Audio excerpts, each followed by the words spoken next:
How to make a dunce hat. Dunce caps come from medieval times. Duns Scotus believed that cone-shaped hats increase the learning potential of the wearer. The knowledge would flow down from the point into the head of the wearer, making them smarter. In Victorian times, pupils who were slow at learning were made to stand in the corner wearing the hat. They were believed to be lazy.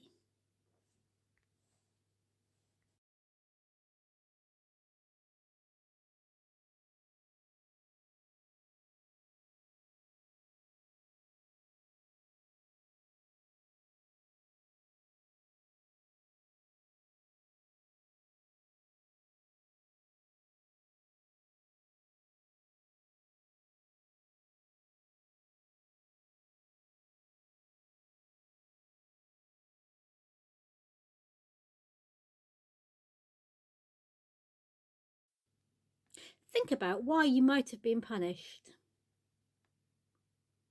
How do you think you would have felt stood at the front of the classroom?